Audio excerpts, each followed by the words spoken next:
Have you heard of the imposter syndrome? It's where you feel like you don't belong. Even with your expertise and with your experience, you feel like you're not as good or that you don't fit in with those around you. Today, we're going to get a bit vulnerable and talk about how to deal with the imposter syndrome in your speaking and in your leadership. Welcome to Advance with Mike Acker, the podcast designed to help entrepreneurs, business leaders, and professionals alike break through barriers by improving their practical leadership skills and increasing confidence in speaking. Your host is a best-selling author, executive coach, and founder of the Advance Public Speaking School and Advantage Publishing Group, two companies dedicated to providing an edge for leaders. Find out more about Mike at mikeacker.com. Now here's your host, Mike Acker.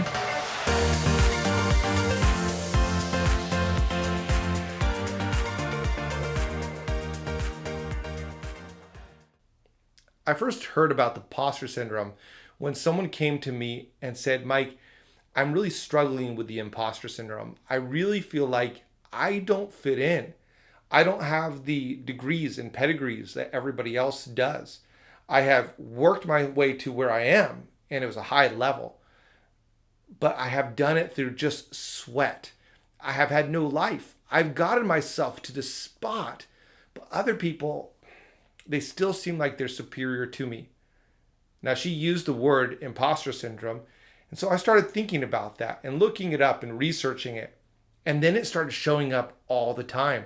I'm working with these incredible professionals, top level leaders, people who've actually started a company and grown it to more than millions of dollars. And it's been incredible. And they say to me, Mike, I feel like it's not me. I feel like there's something else, or they're speaking and they feel like it doesn't connect with actually who they are. The imposter syndrome is this idea that others around us, our environment, have more value than us, that we don't bring the same level as them, and so we don't fit in. Now, there's a lot that I could say about the imposter syndrome, and I've written an article for another company about this that's floating around in the web somewhere. And I've talked about this with clients, and I work on this with a coaching program. But I thought what I could do for you today is walk you through how to climb the ladder to have more value, climb the ladder of the imposter syndrome so that you're not struggling with it in the same way. Hopefully this will bring a paradigm for you to understand how you can find more value in yourself so that you don't feel like you don't belong in the different settings that you're in. So where does value come from? And that's really what we need to talk about, because the issue of the imposter syndrome is ultimately an issue of value. They are more valuable than I am. I don't fit in because I don't bring the same expertise or the same pedigree or the same history that they bring to the table. So it's an issue of value. I don't feel as valuable as they do. So what do you need to do to really combat the imposter syndrome?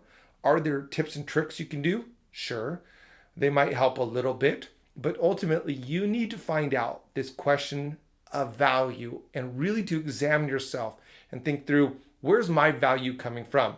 So I'm going to walk you through 5 sources of value, and they're going to be climbing up the ladder. So the top one is going to be the one where I really am going to encourage you to lean into. That's where you're going to find the most value.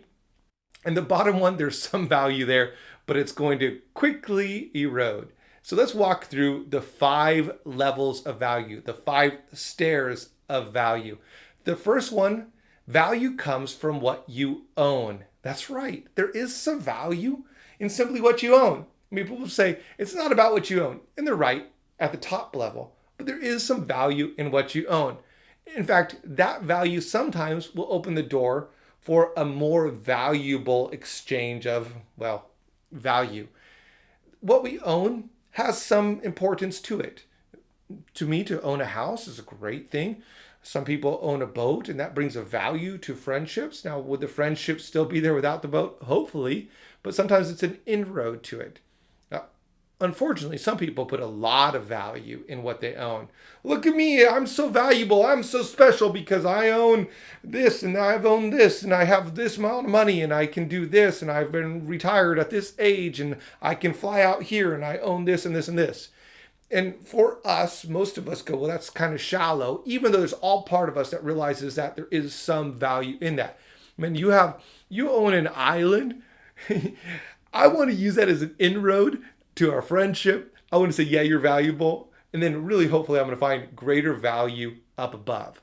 So value starts from what you own. Now, if I drive up in the newest Lamborghini, you might go, man, the guy, he's got it together. Do I have a Lamborghini? I don't. Most of the time, I drive the minivan. And I like it. That's right. I actually like my minivan. But if I drive up in a Lamborghini, you might go, that person has done something to get that item of value. And so you might perceive my value as higher just from that item that I own. Now, that is an area of value. I do want to stress this. It is the lowest rung on the ladder. So moving up from what you own, where you come from, This is an issue of pedigree. This is an issue of education. It is an issue of background. There is some value in that you come from a rich heritage, whatever it might be, or maybe you don't. Maybe you are the first one in your family to actually make something of yourself. And so you feel the difference. You feel the tension. You have taken yourself from maybe even the streets and made a name for yourself, made a career for yourself, gotten educated. Meanwhile, this person over here that you're working with on the same level comes from 5 lines of Ivy League schoolers. And where they come from seems like it's better than you. Maybe you're even the same area in terms of your career and development and position. And so you think, man, I don't feel as valuable because they come from this line of storied people. Think about when you look at the royal family UK, it comes from a line of people that go way back. There's some value to that. Why is Prince Harry and Prince William even talked about at all? Why do we value knowing about them in the news? Simply because of where they come from. They have some stuff too. They have a lot of property. That's where a lot of their wealth comes. And they come from this line of pedigree. There is some value in that. You come from a prestigious club, you come from a prestigious organization, and you say, I'm part of the John Maxwell team. That's some value that I have there.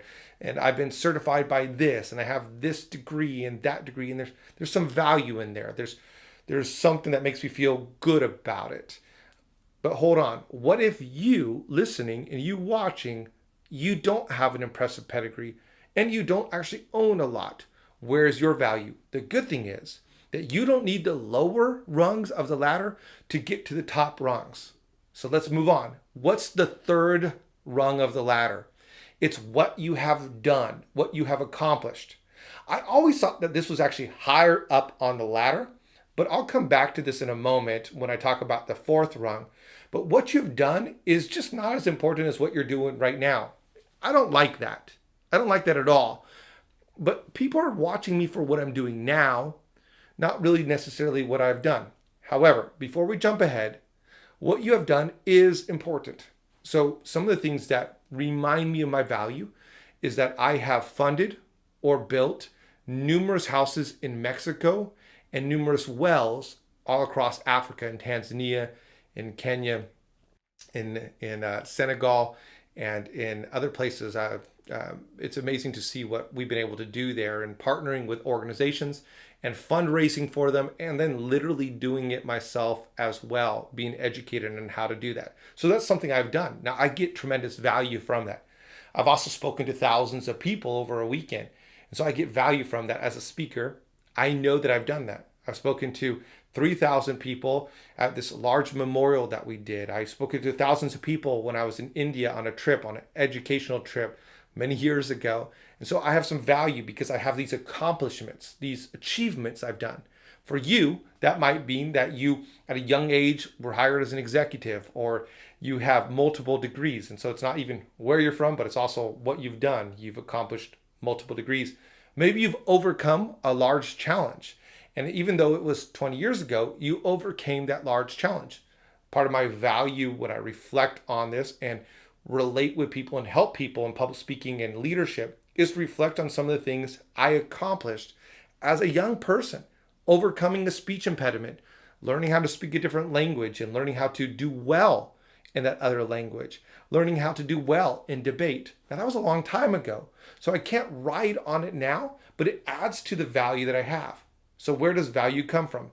It comes from what you own to some degree, where you come from, your pedigree, what you have done, your achievements, and then the fourth level, what you are doing. Now we're getting somewhere. And this is what I really like. This level of the ladder, this rung, is far more important than these other ones. See, you might look at somebody who's this famous celebrity and they've done a lot and they come from a line of other actors. Sorry, they come out from a line of a lot of actors and I'm going to pause right here because I like to use my own flubs as a teaching moment.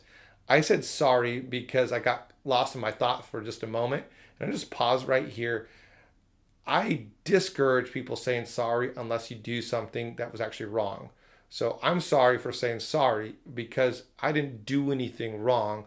I just made a little flub and I used the word sorry. Knock sorry out of your vocabulary and only use it for when you do something wrong, and then use it and it will mean a lot more. In terms of celebrities who have all kinds of power, they might have an island that they own, they might have the nicest cars, they might have the nicest houses, and then they might come from a line of people who have really done a lot for themselves. Some celebrities have inherited the success of their parents, and then there's things that they've done. They've achieved some different amazing movies or some different amazing actions that they have contributed to the world. But then the big question becomes, what are they doing now? See, if you're doing something that is contributing to the betterment of your office environment or to your clients or to the greater world around us, what you're doing right now adds more value right now than anywhere else. It's not about what you've done, it's what you're doing. Think about different movie stars that we idolize. We go, man, that person has done a lot. But then the question becomes, what are they doing right now? The value that they're bringing to that cinematic universe is really about what they're doing right now, not necessarily just what they've done.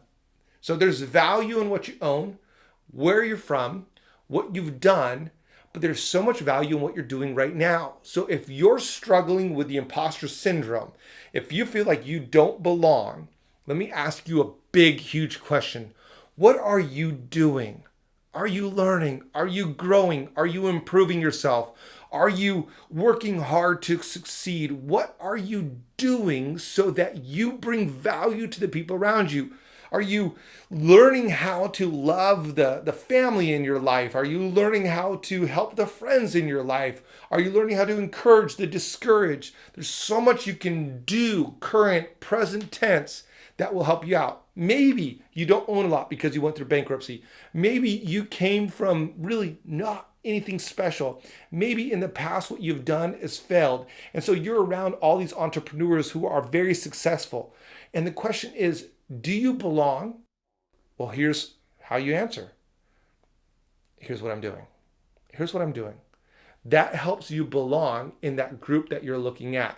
Those doctors, those lawyers, those professionals, those people who are climbing the ranks, those entrepreneurs, those people who are going to college and wanting to succeed, whatever it might be. What are you doing? Your success right now is not measured on what you've done, where you come from, or what you own. It's measured on what you're doing now. Are you making your bed in the morning? I did a recent video about that. Are you acting in a way that's going to advance what you want to advance? Are you getting the help? A lot of people that come to me, they're like, I'm not as good. But I say to them, but you're doing something about it. You're doing something about it. And then there's the fifth rung on the ladder. And I love this one. Who do you belong to? The ultimate value comes from who you belong to. Now, I come from a faith tradition of Christianity. And so my hugest value comes that I believe I belong to God. I believe that I am adopted into his family. Now, you might not share my faith perspective, but you can have a network of people that you belong to. And it starts with, and there's 3 mini rungs of this 5th rung, and it starts with your friends, then your family, and then your faith. That really you have the biggest value by looking at the people around you. See, if I have a lot, and I have a great pedigree, and I've done some great things, and I'm doing some great things, but I don't have friends, I don't have this belonging, then I'm going to struggle. But if I know that I'm well loved, that I have a great network of people around me, and I'm put in a whole different situation, and this has happened to me, where it doesn't feel like I belong there, and someone critiques me. I had a guy who said, Mike, you're trying too hard, et cetera, et cetera, et cetera. He said all these negative things about me. It quite shocked me. It was a report, and I had been lifting him up and bringing him up the ladders, and he was quite negative towards me and quite contentious. And he put some accusations towards me. But I realized where I came from. I realized that I had friends, that I had family, that I had this faith that I belonged to. And even though he couldn't see my value in the professional world, I knew the true case. I knew that I belonged in this environment. And I actually knew these other areas as well. He just couldn't see them. But I held on to not those different things I had accomplished, but by who I belong to. Your greatest value in life is not what you own, where you come from, what you've done, or what you're doing, but it's who you belong to. Do you have a group of friends, and not like friends who are like, you're getting together, tearing each other down, not friends who are just one-upping each other, but friends that are supporting and building each other up and really helping each other? Do you have that group of friends? There's value in that, and that takes you through all kinds of challenges. Don't give up the top rung because you're working on the first 4 rungs. In fact, here's the weird thing about this ladder is it can actually start at the top, and then you can flip it upside down and you can get the other ones as well. But the most important one is that who you belong to, the friends, the family, the faith community, that's where your value come from. See, my biggest thing that I've done is not the books that have hit bestseller list, Speak with No Fear and others, but it's this little frame over here that says Dad. That's of huge value. And I'd much rather connect with him and with my wife and with my family and with my friends and with my faith than anything else. Those provided me a source of confidence no matter where I go, because I know that no matter where I go, I'm not going alone. Even if I'm with people who have so much more or have greater pedigrees or who have done much or who are doing much, I realize that I have this group around me. So when you look at the imposter syndrome, here's how you can begin to really combat it. Start with that top rung. Start with, who do you belong to? That's where you will find the greatest amount of value.